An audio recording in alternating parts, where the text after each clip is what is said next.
What is up, investors, and welcome back to the Everything Crypto Show. I'm your host, Everything Crypto, here to bring you the latest and most important news moving the crypto markets. Now, we are back today with another very important video as Crypto.com has silently set out some huge nerfs to their Visa cards that nobody is really talking about yet, and we're going to bring this to your guys' attention and tell you exactly what I will be doing with my CRO moving forward. Then we got to talk about Quant, which is now being offered a juicy staking yield through the Hedera ecosystem, and a new partner with one of the biggest European banks that is going to open up Quant to trillions of dollars in assets under management. And last but not least, we got to talk about Aptos, the quote-unquote Ethereum killer that did list on centralized exchanges yesterday, and we're going to talk about ETH as well, as it does continue on its deflationary tear. So without further ado, it is time to sit back, relax, grab that morning cup of joe, and enjoy the show. Happy Thursday, everyone. I did just want to ask that if you have not yet hit that sub and like button, please consider doing so and joining the Everything Crypto Squad, as the #1 goal of this channel is to bring you all of the most important news that you need to know on a daily basis. Now, with that out of the way, we're going to hop right in here with the question of the day.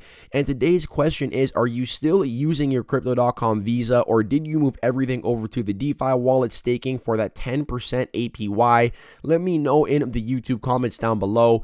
And if your answer is that you are using the Crypto.com Visa still, I think that when we talk about the silent nerfs, your answer will most likely change if you are using the Jade Green tier or below. And we're going to break all of that down, as well as what I think this means for the future of CROcoin itself when we get to that portion of the video. Now, before we actually hop into the charts, I do want to let you guys know we are officially partners with COINTRACKING on this channel now. This is a product that I do use myself, and I always get the question of what platform do I use for my portfolio tracking, what platform do I use for my tax reporting, and the answer is that I do use COINTRACKING as an all-in-one solution. This is effectively the leader in both crypto tracking and tax reporting by offering you a full analysis on your trades and generating real-time reports on your profit and loss, your portfolio value with a breakdown in percentages, the value of your realized and unrealized gains, as well as full service reports for taxes and much more. You guys know that as crypto investors, it can sometimes be very overwhelming to actually keep track of all your transactions, as well as generate your tax reports at the end of the year, and COINTRACKING definitely does remove a lot of this headache. Now, I have created a proxy account here to show you guys some of the key features that I really value when it comes to COINTRACKING, and why this is pretty much my all-in-one portfolio tracker as well as tax reporting software. So you can see here that first of all, you are able to enter your coins either manually, or you can choose one of the exchanges or cold storage wallets and directly input all of your transactions through a CSV or an API import. So effectively, this involves actually syncing up your exchange information with COINTRACKING, and they're going to automatically upload all of your trades, and you do not have to do anything.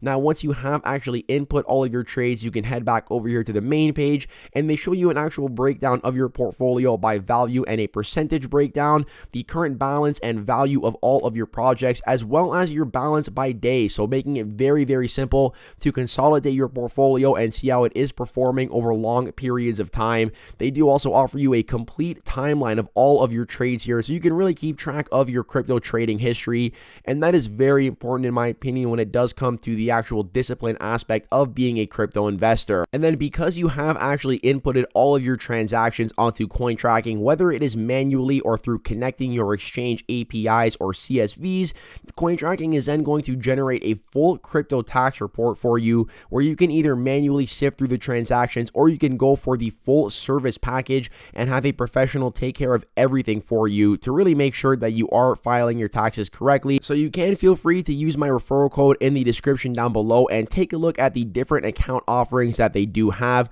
And also do keep in mind that you can pay for a 1-year duration, 2 years, or a lifetime duration, which does give you by far the best deal. And this is a software that you are going to want to use as long as you are a crypto investor.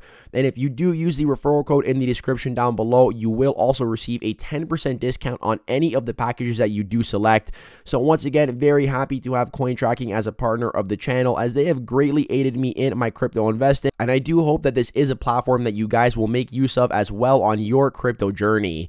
Now, hopping right in here to the charts, we're first going to start off with Bitcoin, which really has been just in this sideways range since late September. So over the past month, Bitcoin has really done nothing, and you can see previously here in this bear market that every single time Bitcoin has really shuffled sideways, it has just been the formation of a bear flag that has then led to a big move to the downside. And the fact that we still cannot get back above that $20,000 level, which is of course the previous bull market all-time high, does lead me to believe that we are at least going in for a revisit of the June lows.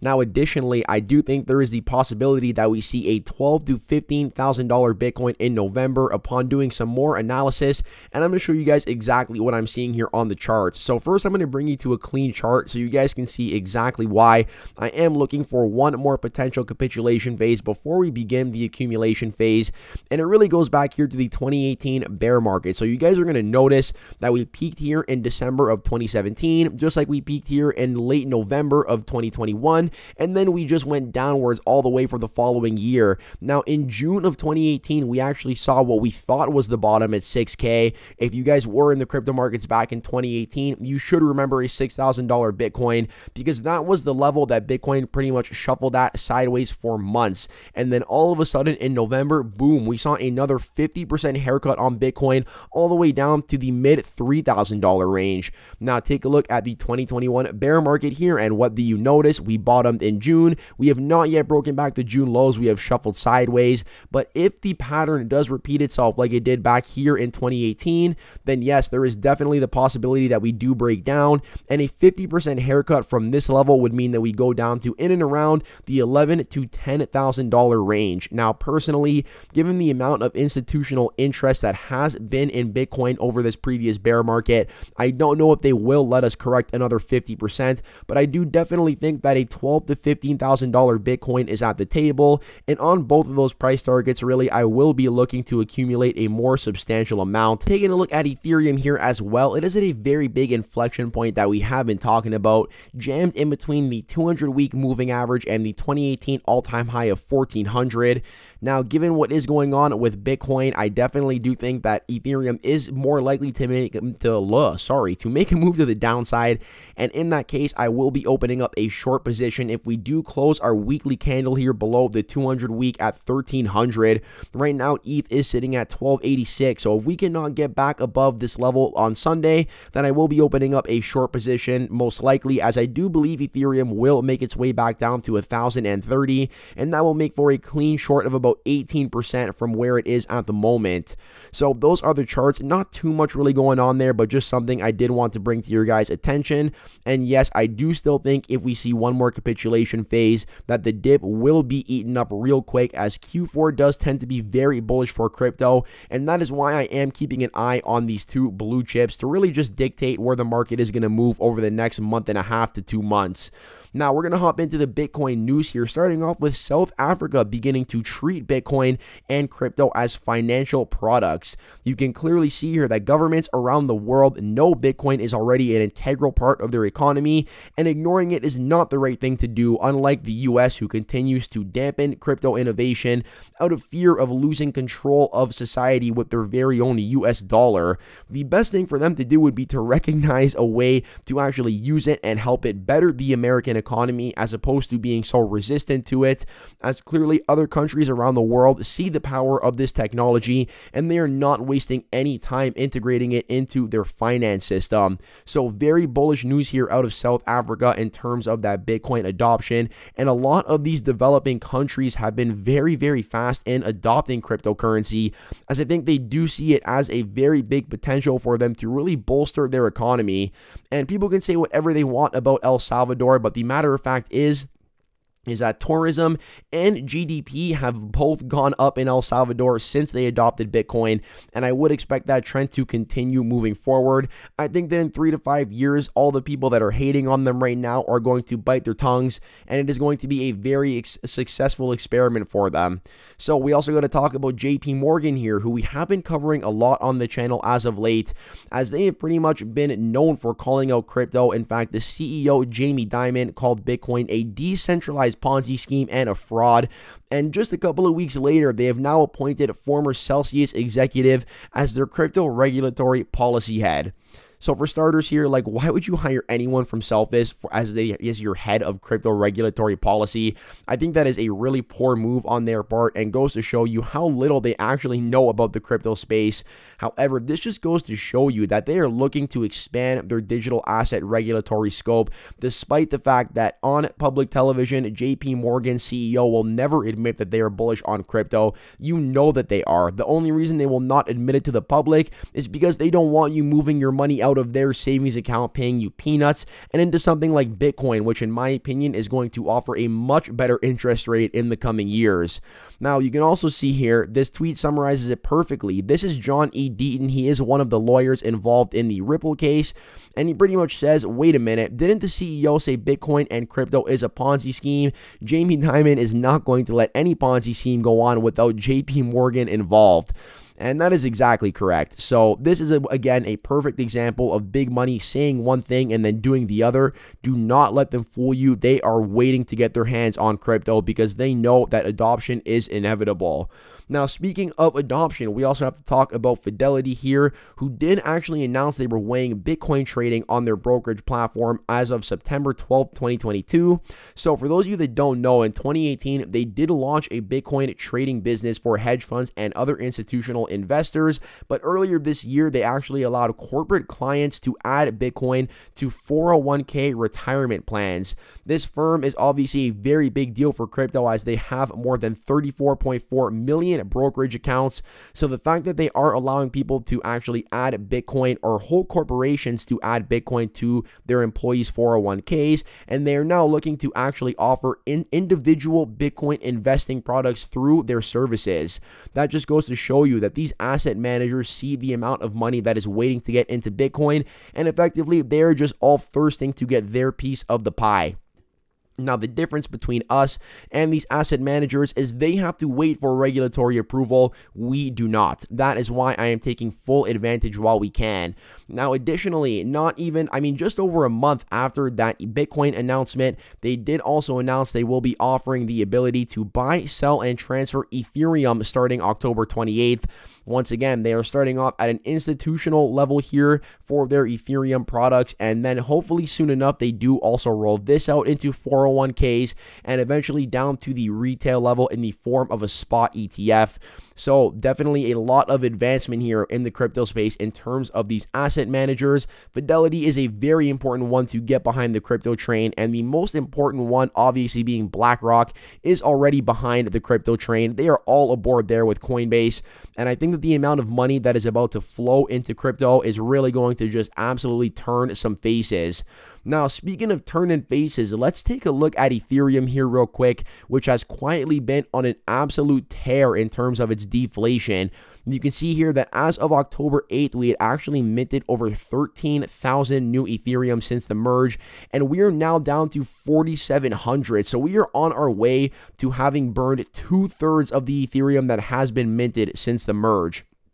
And this is due to an increase in network activity, which has pushed the Gwei meter over the magic number of 15.5.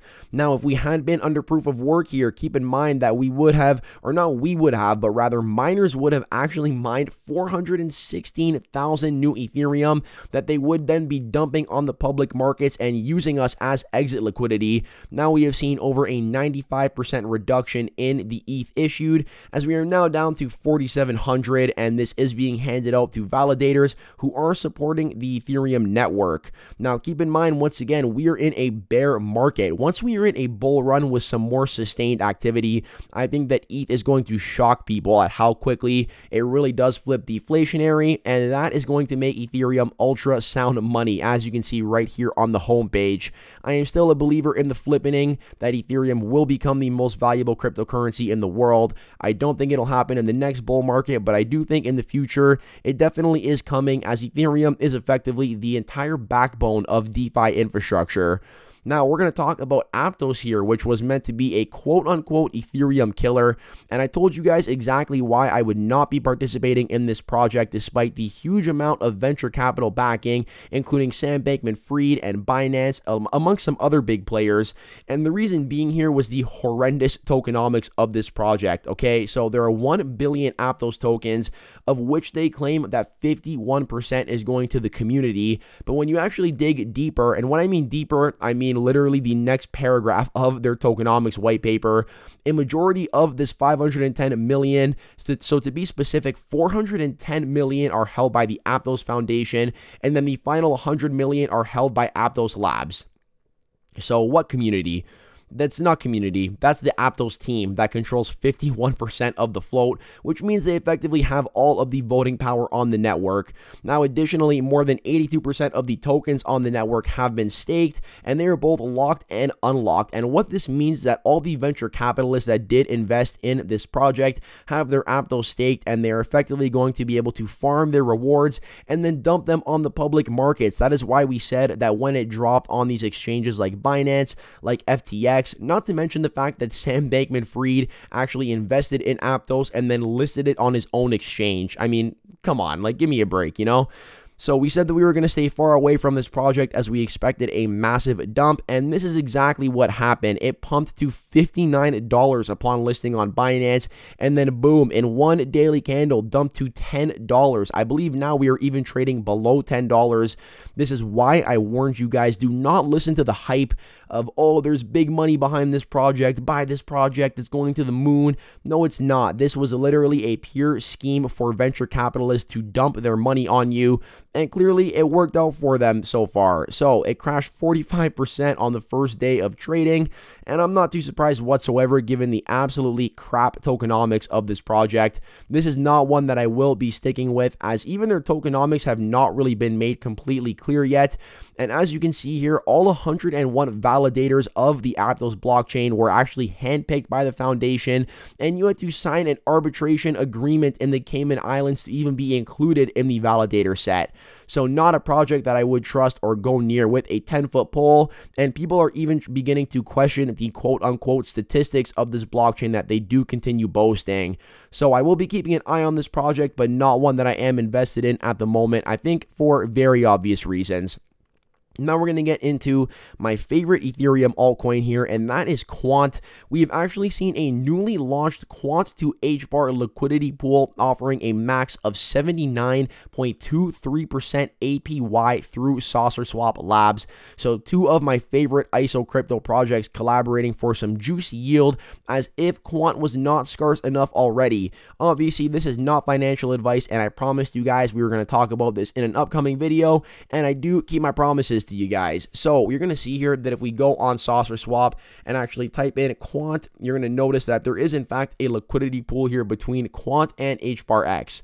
Now, you might be wondering, how can you do this if Quant is an ERC20 token? And the answer is actually through the Hashport.network app, in which you can go ahead and bridge your Quant over from Ethereum to the Hedera token service, and then you can create this liquidity pool. Now, is this something that I will be participating in? And upon really reviewing what is involved with this, I've decided no, I will not be participating in this. And the reason being is quite simple. For starters, you are locking up your HBAR and your Quant, but you are not receiving Quant in return. You are receiving HBAR and Sauce, which is the native token of the Saucer Swap DEX.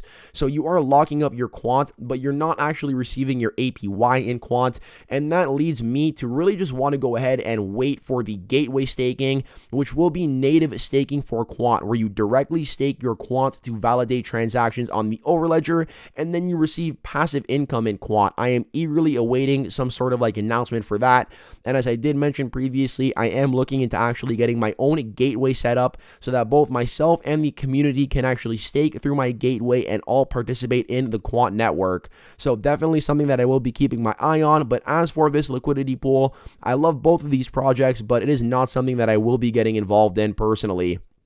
Now, we did also see a pretty big partnership announcement here between Six Digital Exchange and Quant, as they are both attending an event for a deep dive into the blockchain, including security tokens, their use case for blockchain technology, and how they can transform the economics and operating model of the securities industry.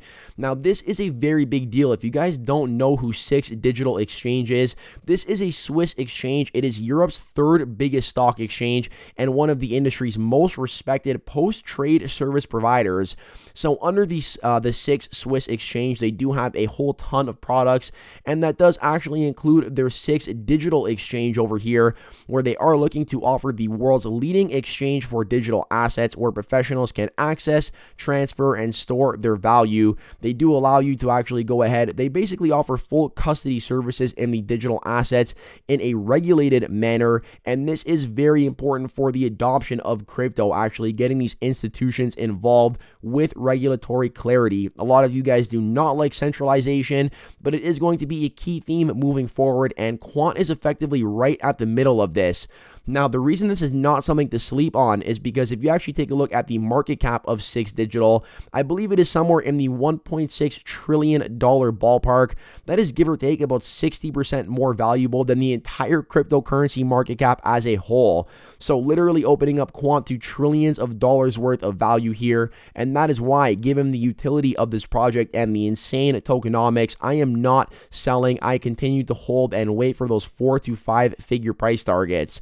Now, they say here, they actually talk about some of the topics that will be discussed at the event, a lot of which does have to do with security tokens and interoperability, both of which Quant can play a very big role in. Now, we're going to spend the final portion of this video talking about the silent nerf to the Crypto.com Visa cards.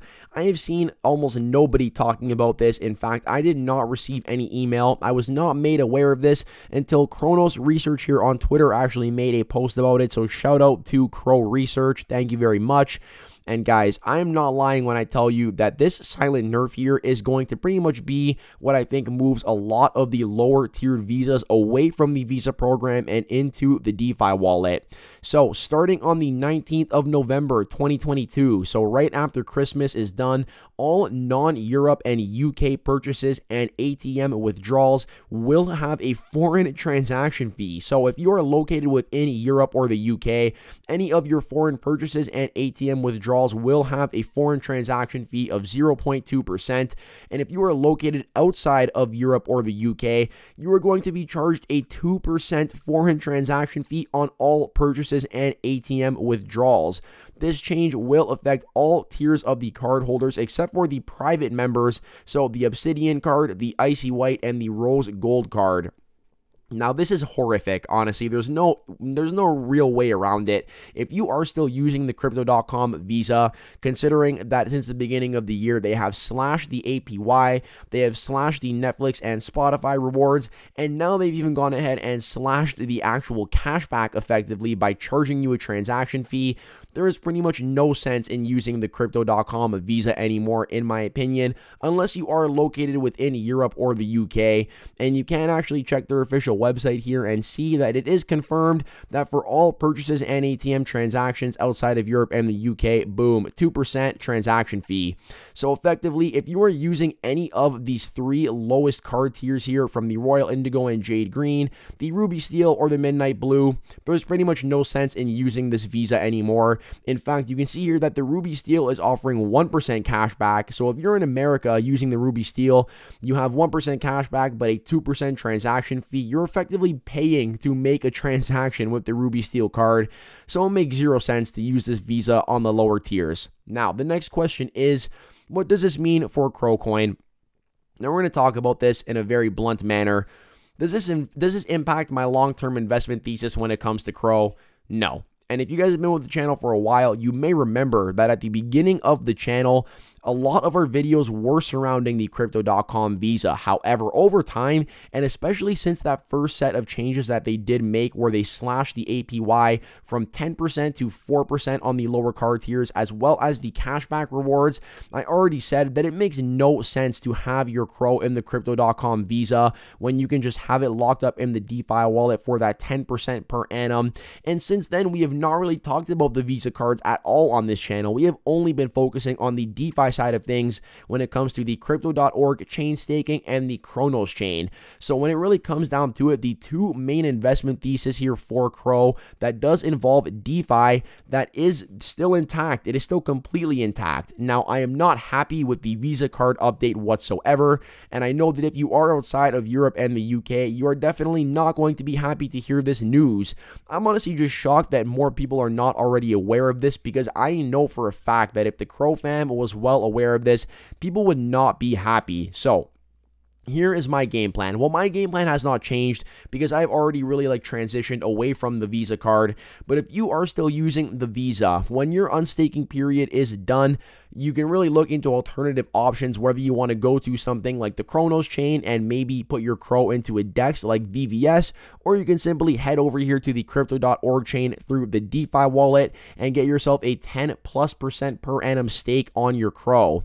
For me, the Visa card is and has always been just a very introductory way to get into the Crypto.com ecosystem, to sign up for their app, to use the card. But I think that eventually, as people become more familiar with crypto, and especially with what Crypto.com is offering through the DeFi side of things, that they're going to realize very quickly it does not really make any sense to continue using the Visa.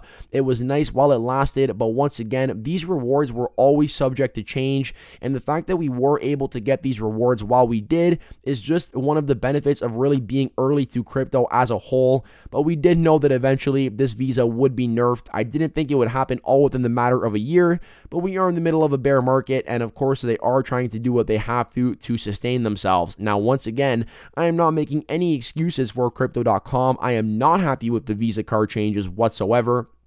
I honestly think that, listen, nerfing the APY and the actual cashback, as well as putting that $50 limit on the cashback, was sort of already, for me, making it enough to not use the Visa. But there was definitely still an argument to be made with the Netflix and Spotify rebates. Then they went back and actually removed the Netflix and Spotify rebates. And at that point, it made zero sense to actually continue using this Visa, because you can just simply get way more by actually locking up your CRO through Crypto.org chain staking for that 10% per annum.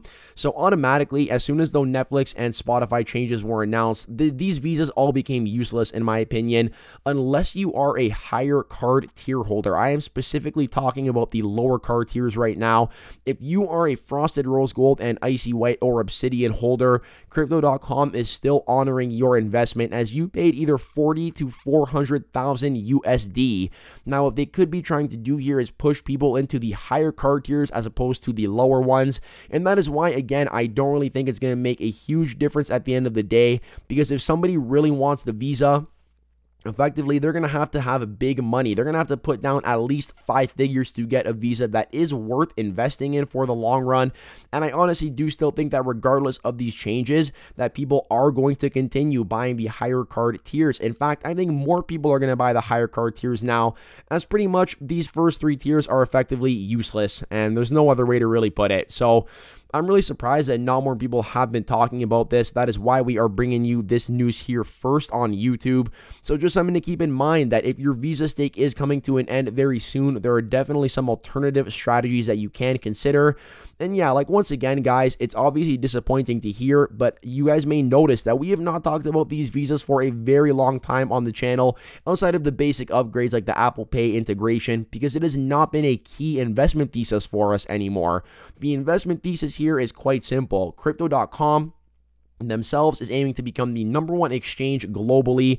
We also have the Crypto.com exchange that is not yet available in the US, and once that comes, I really think it is going to get a lot of people over here locking up their CRO to receive those juicy trading rebates.